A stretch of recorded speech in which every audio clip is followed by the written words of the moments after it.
Hello বন্ধুরা, কেমন আছো সবাই? আশা করি সবাই ভালো আছো।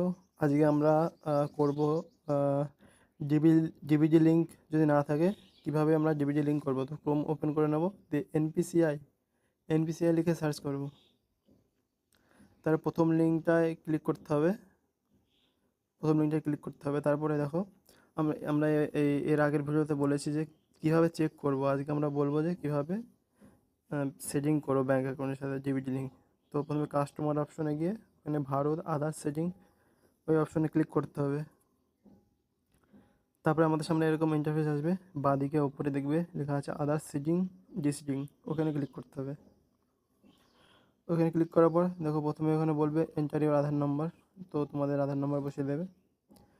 তারপরে এখানে সিডিং করবে, সিডিং অপশনে ক্লিক করবে। তারপরে তারপরে এদিকে দেখবে সিডিং টাইপ, যদি ফ্রেশ করতে চাও ফ্রেশ করতে পারবে, আর যদি তুমি ব্যাঙ্ক অ্যাকাউন্ট চেঞ্জ করতে চাও তাহলে নিচেরটা সিলেক্ট করবে। আমি ফ্রেশ করতে চাই, আমি ফ্রেশ সিলেক্ট করলাম। তারপরে আমার ব্যাংকের নাম সিলেক্ট করতে হবে। তো আমার ক্ষেত্রে পাঞ্জাব ন্যাশনাল ব্যাঙ্ক, আমি পাঞ্জাব ন্যাশনাল ব্যাঙ্কটা খুঁজে নিচ্ছি। হ্যাঁ, পাঞ্জাব ন্যাশনাল ব্যাঙ্কটা সিলেক্ট করেছি। এরপরে তোমার ব্যাংকের অ্যাকাউন্ট নাম্বারটা লিখতে হবে।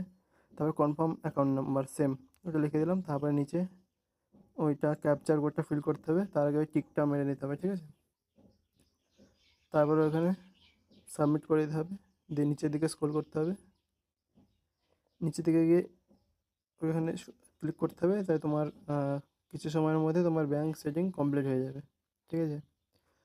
তো আজকের ভিডিওটা এই পর্যন্তই। ভালো লাগলে লাইক, কমেন্ট এবং সাবস্ক্রাইব করে দেবে।